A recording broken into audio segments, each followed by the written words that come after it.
So it's really pretty simple. Okay. Doesn't mean it'll be simple to accomplish. Right. Super easy, right, Chris? Yeah, exactly.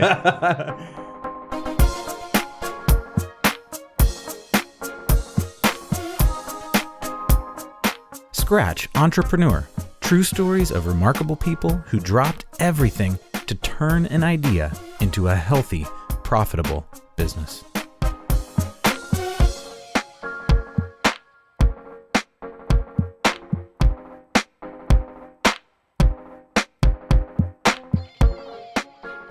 Hey, this is Jeremy Goodrich, owner of Shine Insurance Agency and your host for the Scratch Entrepreneur podcast.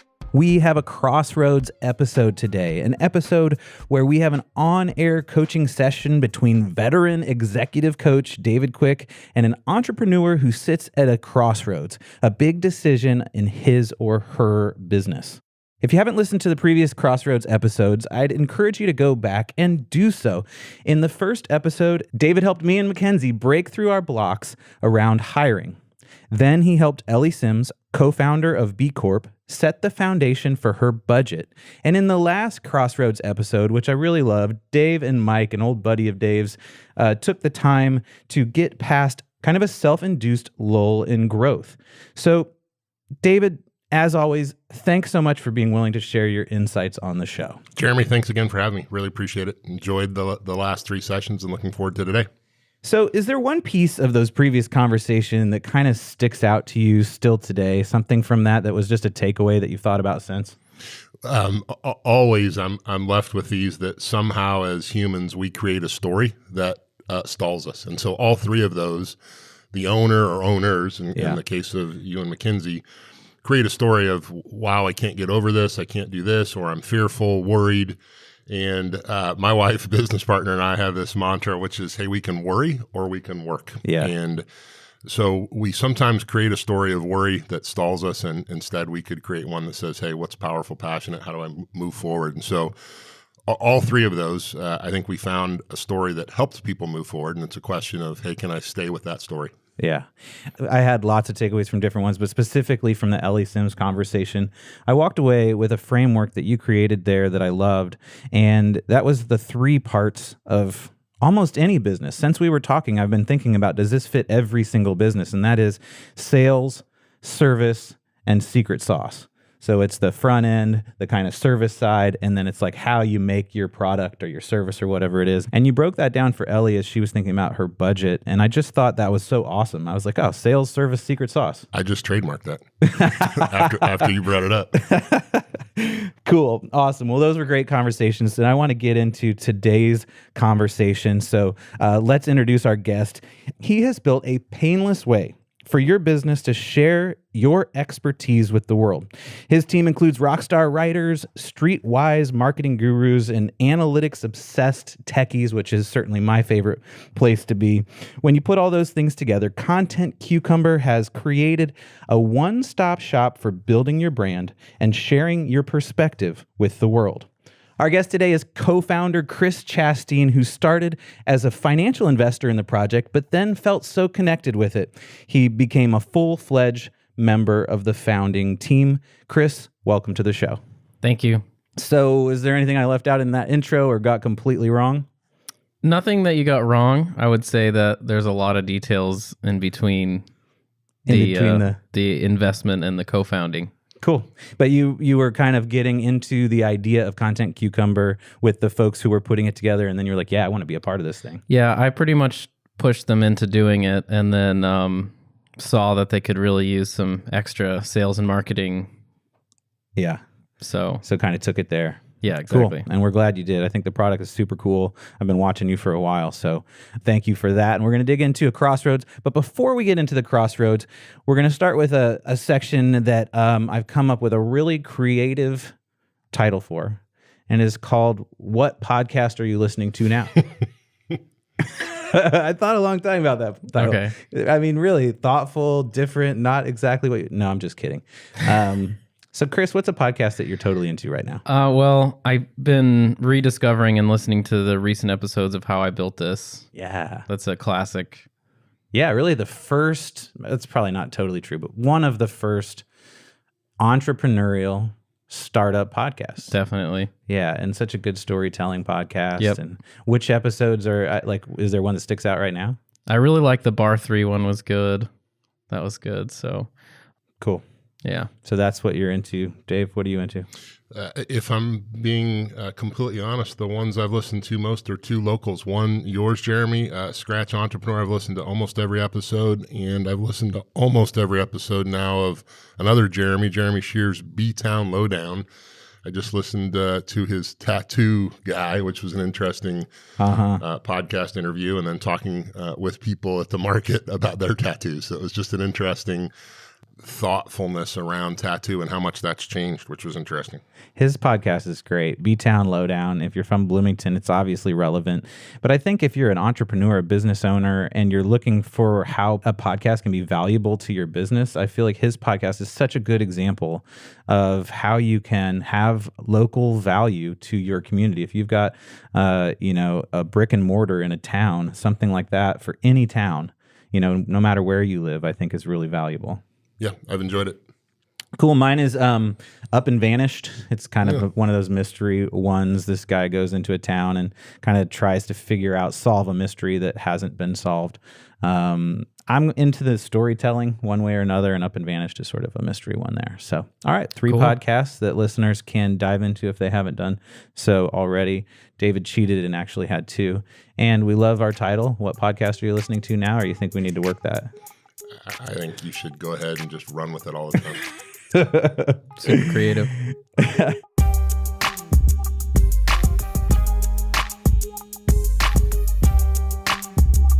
Scratch Entrepreneur is brought to you by Shine Insurance. At Shine, our goal is simple: to change the way you feel about insurance. Start that evolution today at shineinsurance.com.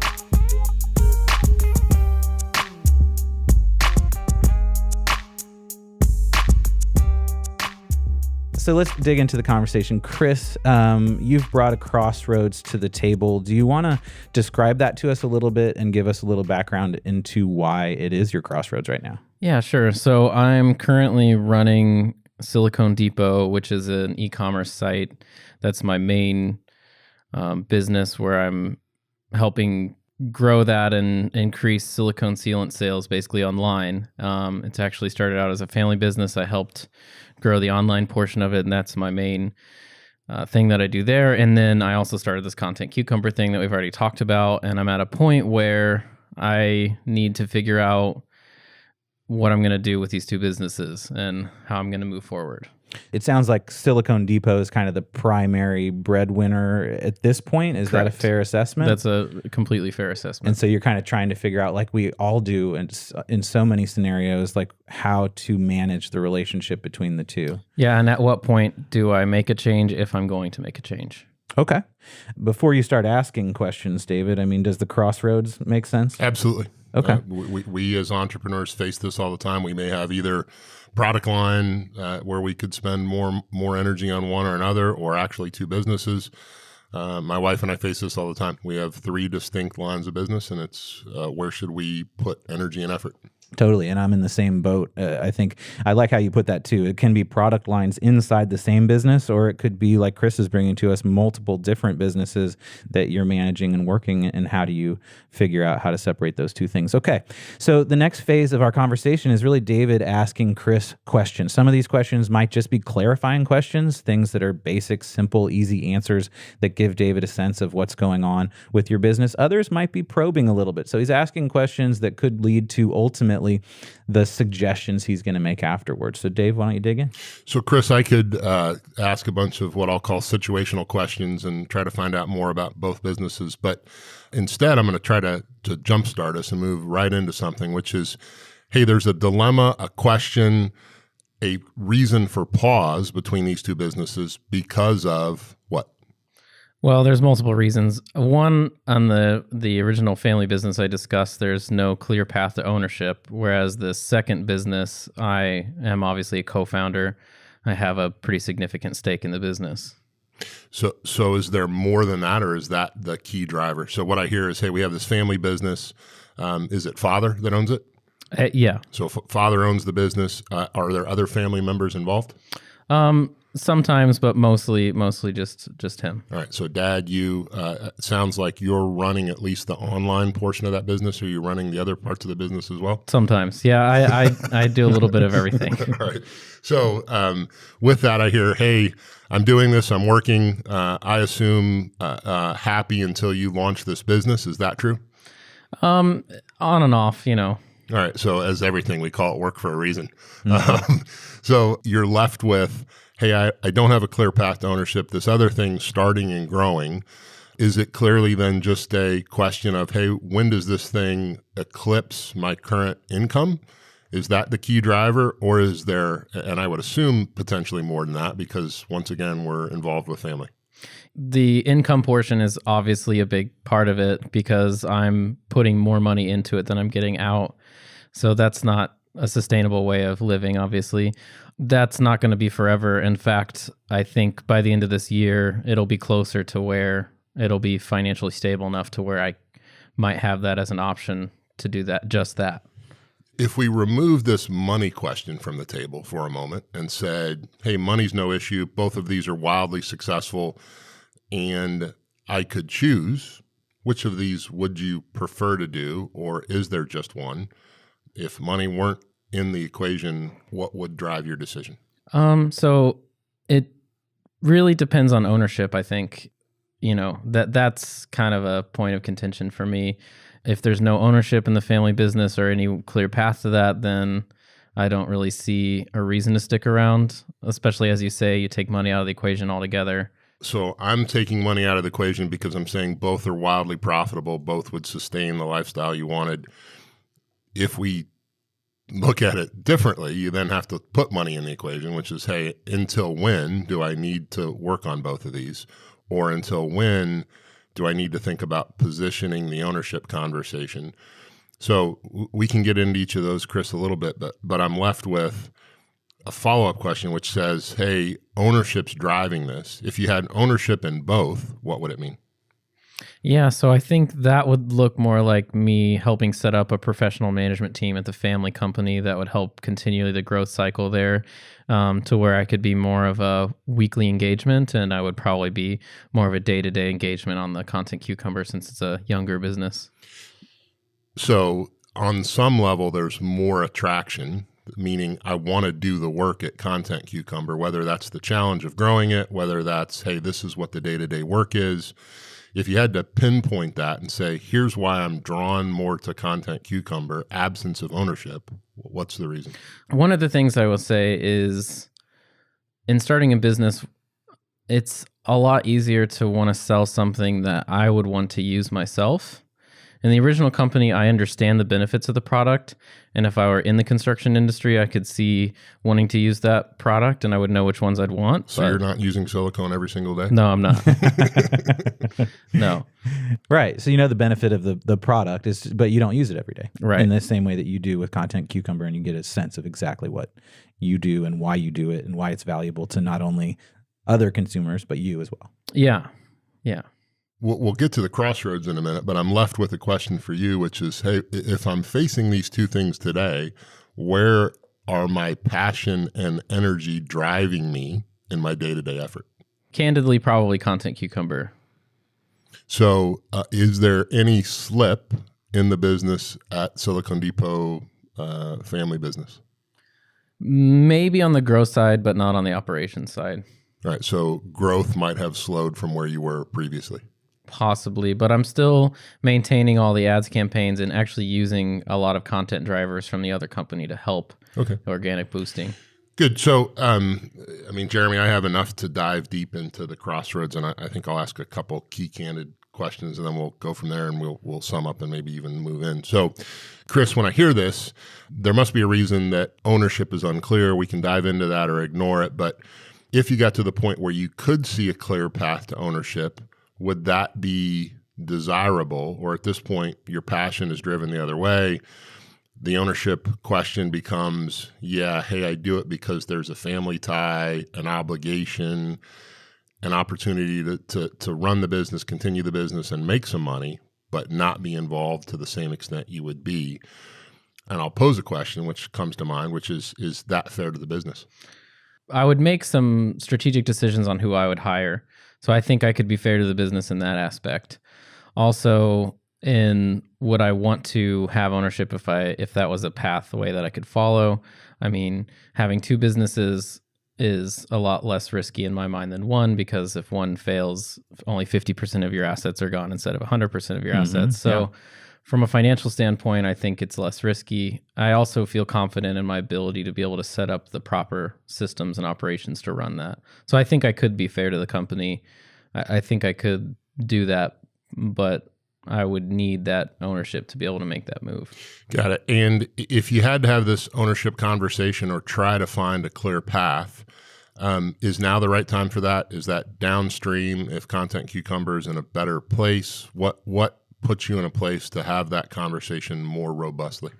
Yeah, so I think at the point where it's like, hey, if there is no pathway, this other business becomes an obvious option. Mm-hmm. So may or may not like the answer, but I'm left with, what does that take to get Content Cucumber to that point? And how far away do you think that is? That's just going to take continual sales effort, marketing effort, continually working on getting our name out there and pushing more people towards that option. And I think with, honestly, a couple more months of that, I think we could be there.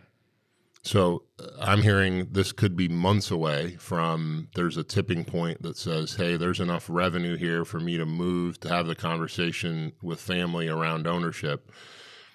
Are there key things you need to do to make that happen?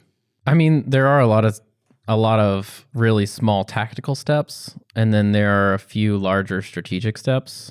I think, the larger strategic thing is when I get to a point where I actually have another salesperson closing deals, that's a pretty obvious, that's a large strategic point where I feel like that's where it's going in the right direction. For Content Cucumber? Yes. Okay, yeah. And could you afford that today? No. All right. So there's a point at which you look and say, hey, there's enough revenue to hire an additional sales rep to spearhead the growth, to accelerate the growth, and that leads to a place that I can have the conversation around ownership with Silicone Depot. Mm-hmm. What efforts do you need to take to make that happen? So if you looked and said, hey, here's what I need to do in the next 90 days to spearhead growth, are you already doing that? Is that already on target? Or is there time, energy, and effort that you need to prioritize above other things to get there? Well, and so you're talking now about more of the tactical steps. Yeah, so either tactical or big picture, hey, here's what I know I need to do to get Content Cucumber to a point that I can have the conversation. So you could look at small tactical things. Instead, I would say, here's the big three strategic. Here's one or two things I know I need to do. Here's where the impetus of growth will come from Content Cucumber. And are you focused enough there? Because there's a danger in this, and we haven't talked about it, that I'm comfortable. I'm comfortable in the situation with Silicone Depot. I'm getting most of my personal income there. This other thing is still smaller, and that the impetus to drive that isn't as urgent as I would call it the standard entrepreneur that doesn't have this fallback, meaning, hey, my only income comes from, so if you thought about it that way today, my only income was coming from Content Cucumber. How aggressively would you be driving the growth of Content Cucumber? That's a good point, but I would say that I think that you get a similar thing once you start putting yourself in enough debt where even your operating income from the other business doesn't cut it anymore. So I think that I've kind of hit that point already. So you're still playing that financial game, even with the support of the other business, of how do you grow and how do you grow quickly. Right, because I've been putting money into Content Cucumber, and that's been a bit of a strain, but we're through that now. We're profitable and growing. Yeah. Got it. And instead I'm saying, hey, have you identified, here's the one or two things I know I need to do more of to get Content Cucumber accelerating in this next 90 days where you could have the conversation February, March with Dad around the other business? We came up with some goals for this month. For me, I want to have completed 300 sales actions. I think that is probably the one and only most important thing that I need to do. So there's a day-to-day commitment to, I need to have sales conversations. You said actions, that could be other things other than conversations, but clearly they drive toward, here are leads, here's leads to follow up, here's new sales for Content Cucumber. Exactly. That get you to a revenue point in 90 days that says, hey, I can move forward. So there's a big sales effort. I assume there could be some marketing effort behind that. Yes. So are those two things appropriately in your focus for the next 90 days? Yes, definitely. All right. Clearly we could move, and Jeremy, there's there's the piece of this which says, hey, I get to this crossroads and the ability to make a decision by placing with intention the right amount of energy and effort around Content Cucumber growth. Mm-hmm. So I'm already left with that as kind of and it will seem simple to your audience, but I would go back to that moment of, well, if I didn't have this other income, how much energy and effort would I have to put here? And then you're also left with, well, what's happening back at the store? And back at the store is Silicone Depot when I'm putting all this effort into Content Cucumber. So I was just going to say I work an ungodly amount of hours. That's how I get it done. And that's very typical for entrepreneurs. And then it becomes at some point, hey, we tire. We say, hey, we can't continue this pace, particularly around two businesses. And, I think this is the question that we'll get to, but Jeremy, you had something you wanted to add, it sounded like. Well, I think I'd like to just kind of sum up where we're at a little bit. If you don't have more questions, David, I'll sum up kind of where we're at, what I'm hearing the Crossroads is, and then we'll take a quick break, and then David, you can come in with some suggestions, 3 things you'd like to suggest. You're kind of already digging in a little bit maybe, but is that okay? Do you have any other Perfect. No, that's awesome. Okay. So what I'm hearing, Chris, is there's 2 viable businesses. One is viable financially right now more than anything else. It's been around for a while. It's a family business. It's taking care of you and your family, and you're taking care of it. You're doing a good job of operating the business well, marketing it. Maybe it's not growing as fast as it could be if you were putting 100% of your energy towards it. But nevertheless, it's the bread and butter. It's the family business. It's the thing that's going well right now. Exactly. And then you started a new business, Content Cucumber, which is a passion, which you're into, which you see the value of personally, that you use personally, and you're starting to grow that business as well. You're putting some money into it. You've been putting money into it prior to now, and you're certainly, getting to a point where you're getting over that hump where it's starting to be profitable and starting to grow. The question is, how do you balance these 2 things, or how do you open and close doors on one side or the other? Exactly. That, give the energy you need. So that's really the crossroads, right? Exactly. Yeah. Okay. So when we come back, David is going to dig into 3 suggestions he has for Chris as to what steps he can take. And I think this is relevant to all of us, because I am thinking, as we're talking about different things I'm working on right now, that you can't put all your energy towards 2 separate things. You can't put 100, you don't have 200%. So, how do you balance those 2 things? So when we come back, David's going to give us some suggestions.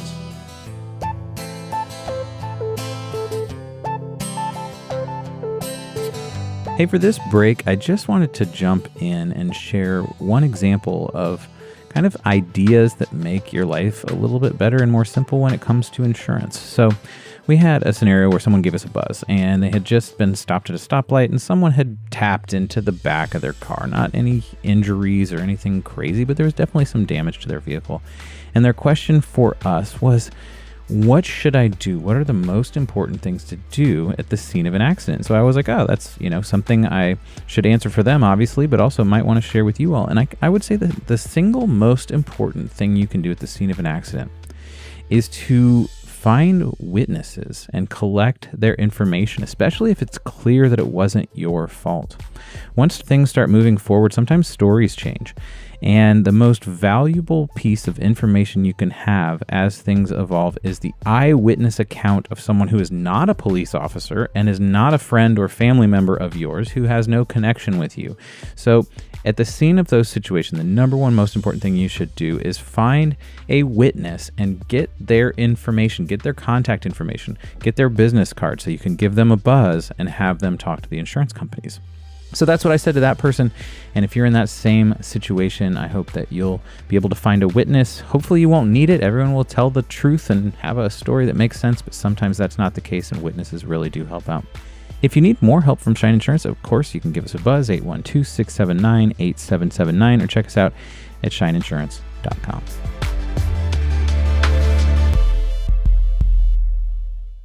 All right, Jeremy Goodrich here, owner of Shine Insurance and your host for the Scratch Entrepreneur Podcast. It's a Crossroads episode today. We have David Quick, executive coach extraordinaire. David, again, thank you so much for joining us. Thanks for having me. And Chris Chasteen, who is the co-founder of Content Cucumber, who really we're digging into at Crossroads. He has multiple businesses, 2 particular businesses that he is running right now. One is a family business, been around for a long time, profitable, and really the bread and butter. And then Content Cucumber, which is a powerful new business that he's growing, is becoming more profitable, and is really the passion project of the 2, right?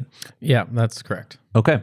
So, David, you're going to dig into 3 suggestions you have for Chris as to how to walk forward around these 2 businesses.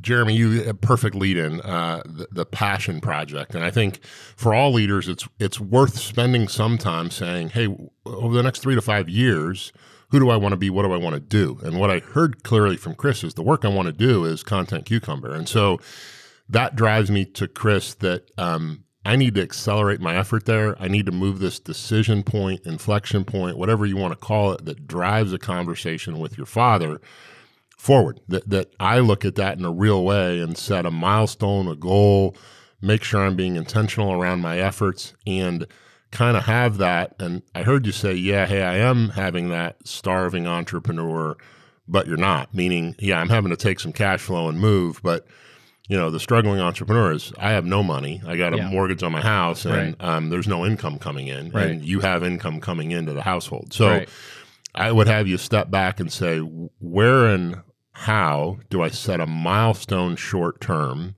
that allows me to have this conversation? Meaning, I need this much income, I need this many clients, I need this milestone that's real and meaningful for Content Cucumber, so that I can sit down with Father and have this heart-to-heart around a path to ownership is the way you framed it. So it doesn't have to be, here is ownership. It has to be, let's have the conversation with some concrete, objective milestones that say this is what ownership looks like. Right. So the first recommendation is, where is that milestone for Content Cucumber and how do you set it? So when I pose that question, which is, here's the break-even, meaning here's the income I'm making from Silicone Depot that I could derive from Content Cucumber, what's that milestone in terms of the business? Is there this much revenue, this many clients? What comes to mind when you think about it that way? Yeah, so on the back of my head, there's this 200 clients number. When we reach 200 clients, that's at the point where it becomes a serious discussion where, I'd want a pathway of some sort. So just to put that in perspective for you, I know you've had the business running for a couple months. What's your client total today? I think we're over 30 now. We're close, if not over that mark. Right.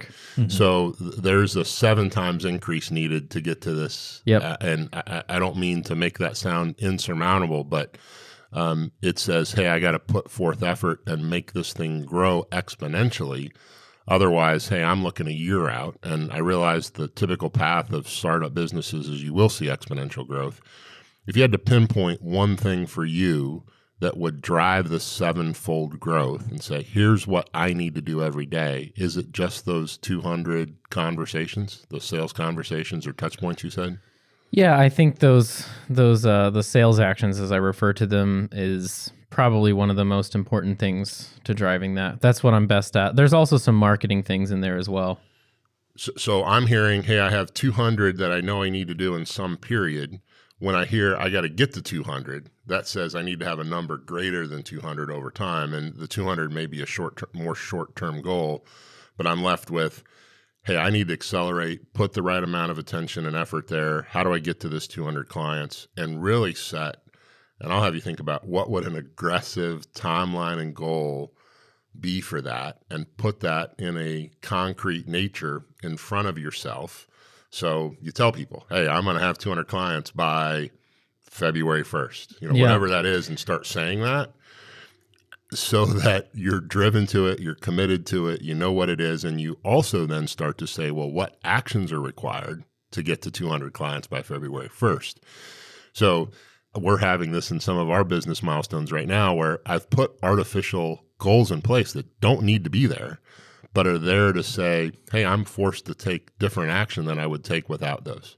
Right. So my first recommendation is, hey, come up with this milestone. It sounds like you have it, 200 customers by when, and what are all the things I need to put in place to do that in an aggressive nature. And the purpose of that is to trigger the conversation with dad for the family business. Once you have that in place, then it triggers that conversation where you can talk more about what your relationship is with the family business and what the ownership path is, things of that nature, right? Yeah, exactly. A couple things that I want to address there. One is, so my goal is to have 300 sales actions by December 1st. So I'm every week knocking out a bunch, whether it's cold email, phone calls, visits, whatever it is. So there's very aggressive sales side there, and then I'm testing new marketing things to continue throughout. And the date that I have in the back of my mind is my birthday, which is February 24th. So. Awesome. Cool. So not far off from what I threw out, which is perfect, Chris. So I'm hearing, hey, in the next 45 days, I'm going to have 300 conversations. I have another 45 days to have that same 300. And out of these 600 sales conversations, I need to find 170 new clients, which I think is doable. Exactly. And then it becomes, hey, great, I need to march toward that aggressively. Think about all the things you need to do that and say, hey, I need the organization, Content Cucumber, aligned with that goal. So how can everyone else support it? I know you have a small team. Yeah. How do we get focused around that goal and really shoot for, hey, we want 200 active clients by my birthday, which is perfect. That'd be a great birthday present. Suggestion number 1 is the milestone. And we've talked through that milestone, kind of have some concrete goals and expectations, which is awesome. What is suggestion number 2, David? So suggestion number 2 is start prepping for the call with dad now. And it will be easy to postpone it. It will be easy to think about it in a way that says, all right, what's the nature of this call? What do I need to do? Or conversation, not call. So the nature of this conversation. And start to think about, well, what ownership would I want? What does ownership mean? Is ownership 5%, 10%, 30%? Is it a majority ownership and or path to more ownership over time? So it's literally, hey, what would keep me here and set that, I'll call it minimal viable, minimal expectation, whatever you want to use that says, hey, this is what I would want, and a thoughtful rationale for the ask. Yeah, so I want to address a couple things there just so the audience knows kind of the dynamics. So the Silicone Depot is actually basically a subsidiary of a parent company, if you will. Mm-hmm. And so I would not look for a majority of the parent company, but I would definitely look for a majority of Silicone Depot, which I feel like I've taken that business from, 50 to over 400 in a matter of years. So the suggestion is really how you have that conversation, right? You certainly have the foundation into why ownership is meaningful and why ownership is important to you as a part of continuing to be a part of that business and looking back and saying, here's what I've done for the business. And I'd just like to have some equity, Yeah. So, but I think what David's trying to get at there is the suggestion number 2 is to figure out how to frame it. Yeah. Yeah, I think frame it, practice it, sit and even role play it with someone and say, hey, I need to have this conversation. I know I'm going to get to the milestone on the Content Cucumber side. So how do I prep for this conversation with dad? And the prep is well, what do I want? And I hear, hey, I want a majority of Silicone Depot.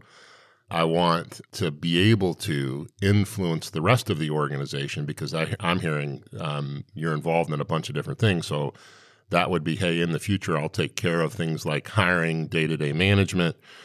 But there's a threshold of ownership that says, hey, without this, Dad, I'm not interested because I've started this other thing. But also, so frame, here's what I want, here's the rationale for that, and here's what I'm willing to do on a go forward. So it's really a 3-part recommendation, which is establish what you want, provide the rationale for that, and say, here's what I'm going to do in exchange for that. And then decide if that's a static ownership set point or over time ownership may change.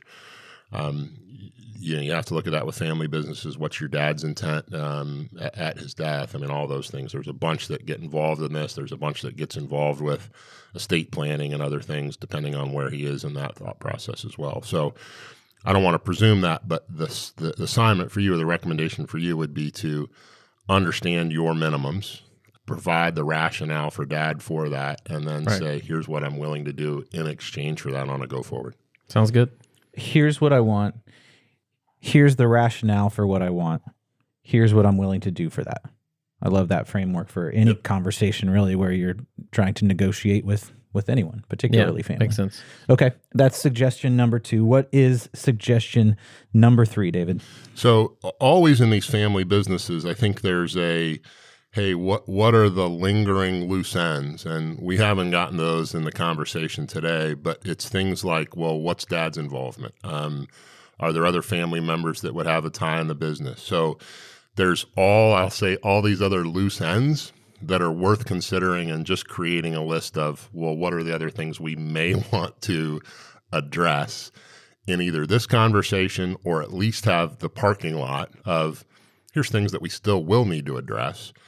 And it's worthwhile, even in that conversation, particularly if it starts to go well with dad, to say, hey, I don't want to address all these here. I want to take the first action and milestone, but I have created a list of a bunch of other stuff that we're going to have to settle on or decide at some point. And I just want to bring those to your attention so he can start to think about those. So create the exception, other, parking lot, what other word you want to come up with, just a list, and say, here's the other things that we'll want to talk about at some point. And if that conversation goes well with dad, it's worth bringing it up. And so I would just have that list created. If it's not going anywhere with dad, then there's no reason to bring that list up. But it's at least thoughtful and shows him, hey, I've thought about this. Here's the other loose end things. What's clear and important to me is that I have this other business that is successful. I'm at a tipping point. I need to move forward. Here's what I'd like to stay and help you run this business. If you get through that conversation, then the third step is there's a bunch of other things that we're going to need to talk about over time. I'm not looking for us to do that today, but here's some of them. Yeah, cool. All right. That third suggestion makes so much sense because, 1, because you show that you're really thinking about the whole picture. 2, because you show that there is other stuff to deal with, especially, like you said, if that conversation is going well. I don't think you bring up the laundry list of all the things going on with the family in that original conversation that you're having, but the fact that it's there it helps everybody know what are the maybe sometimes even elephants in the room or whatever that have to be addressed later. Yeah. Yeah, I mean, there's things, if your dad's married, what happens there upon his death? I mean, there's a bunch of loose ends that you'd want, if you do get through the ownership conversation, to have ironed out in some framework or structure, which is, hey, what happens with other family members? Is there something in the will? You know, those are just other loose items, but there's, well, what does your involvement look like, Dad, starting forward? I mean, and what should it be? And I think that's a worthwhile, if you get to this ownership conversation, then it's, well, what's your role, my role? That hasn't been as clear because you were 100% owner, but now as a owner of at least part of the business and a majority of Silicone Depot, I want to be clear about what that means from a role responsibility. So those are the things that could be on the to-do list. I wouldn't cloud the overall ownership conversation. If he's willing and considering moving forward, I'd try to get that locked down and then say, all right, well, here's what we need to iron out. Yeah, makes sense. Yep. Okay, so first thing is milestone for Content Cucumber, really knowing when Content Cucumber is at the place where you can have the conversation on the other side with Dad about ownership and the path to ownership. Second one is know that conversation well. 3 parts. Here's what I want. Here's why I think that's a reasonable request, and here's what I'll do for it. Those 3 pieces in that conversation. And third, what are the other lingering pieces, and knowing that how to answer those. Or how to have that list ready, even if it isn't a conversation you have right at that scenario. Makes sense, yeah. Okay, so now we're going to come back to you, Chris, just for closing. Kind of how are you feeling? What resonates with you from this conversation, and where are we going from here? This is going to be a long crossroad for me, I guess. Hopefully by my birthday, I'll have a clearer path of where I'm going. So, Jeremy, I'm left with, it's actually real simple, and it may not seem it, Chris. It says, hey, by my birthday, I need to have 200 active clients. Yeah. And that says, hey, that's job number 1. Along the path to my birthday, I need to create my ownership ask for Dad, so that when I hit this milestone, And it's not if, it's when. It's when I hit this milestone of 200 at my birthday, I'm prepared to have the conversation with Dad before the end of February is where I would push it. So I hit the milestone, I have the conversation with Dad, and I have my ask prepared, which is here's what I want from ownership. And then there's this, I'll call it loose items, parking lot list. I just need to create to say, here are other things that we'll need to talk about over time. Yeah. So it's really pretty simple. Okay. Doesn't mean it'll be simple to accomplish. Right. Super easy, right, Chris? Yeah, exactly. Okay. Well, I think we should come back in February, if you're okay with it, and kind of check in with you. Yeah, that'd be and awesome. See where we're at. Oh, man, see what kind accountability. of stuff. There we go. Yeah, that's All right. we're recording here in mid-November, and so that's a few months off, and we'll come back together and kind of see how things are going. All right. Cool.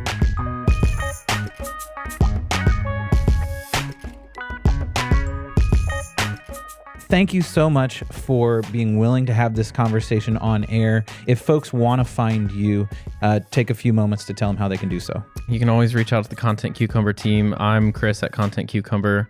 You can reach out to us, and I'd be more than happy to help you with anything you want. Cool. And obviously links in the show notes to Content Cucumber and also to Helping Bulls, which is Dave's site. You can find all sorts of resources on business ownership, how to be a smarter, better business owner. If you want to connect with Dave, you can do that on his site as well, helpingbulls.com. Well, thanks to both of you for joining us today. One last thing I do want to add. So anyone who's listening, if you go to contentcucumber.com/crossroads, you can get one free article. Awesome. Okay, cool. Thank you. I'm going there now. Okay. Sweet.